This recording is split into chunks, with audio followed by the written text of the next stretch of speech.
সরকারের বিরোধী দল হিসেবে জামাতের কাছে আমাদের কিছু নিবেদন আছে।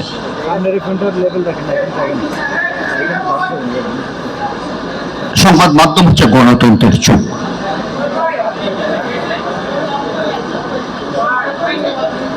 সংবাদ মাধ্যমের কাজ হচ্ছে সাদাকে সাদা, কালোকে কালো বলা। কিন্তু গত 17 বছর মানুষের গণমাধ্যম সত্যটা তুলে ধরতে পারেনি কিংবা তুলে ধরেনি। এই 17 বছরে 68 জন সাংবাদিককে জীবনে দিতে হয়েছে। দেশে গুম হয়েছে, খুন হয়েছে, হত্যার মহোৎসব হয়েছে, নির্যাতন হয়েছে, নিপীড়ন হয়েছে। এখানে যারা সাংবাদিক নেতা আছেন, মাহমুদুর রহমান সহ অসংখ্য সাংবাদিক সেদিন নির্মম নির্যাতনের শিকার হয়েছেন। কিন্তু বাংলাদেশের গণমাধ্যমে যেভাবে এই তথ্যগুলো ফুটে ওঠা দরকার ছিল, গণমাধ্যম কর্মীদেরকে যেভাবে প্রতিবাদ করার কথা ছিল, সেটা আমরা দেখিনি। বাংলাদেশের সাংবাদিকদের একটা বড় অংশ সেদিন দলদাসে পরিণত হয়েছিল। আমরা যখন দেখলাম নির্বিচারে ছাত্রদেরকে হত্যা করা হচ্ছে, গুলি করে গুলি ছোট ছোট কোমলমতি শিশুগুলোকে হত্যা করে রাস্তার উপর ঢুকে পড়ছে, সেই সময় আমরা দেখলাম জাতীয় প্রেস ক্লাবের সামনে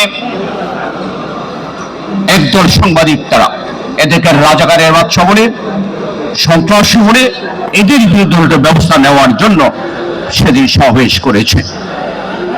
এদেরকে আমি সাংবাদিক বলতে রাজি নই। এরা দলদাস এবং খুনিদের সহযোগী। আজকে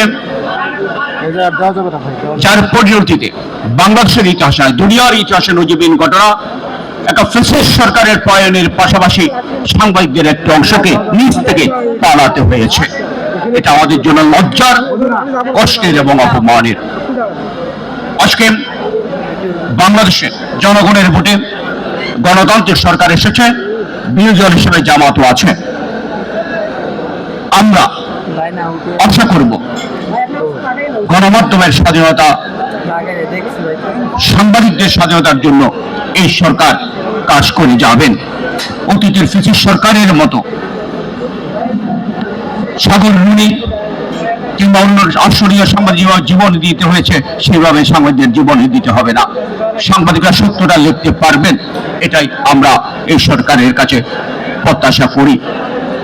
আমরা সাগরের হত্যার বিচার চাই, সাগর রুনি অন্যর যে সাংবাদিক হত্যা হয়েছে তাদের বিচার চাই, দৃষ্টান্ত বিচার চাই, যাতে এই ধরনের হত্যা করার দৃষ্টতা অন্যরা দেখাতে না পারে।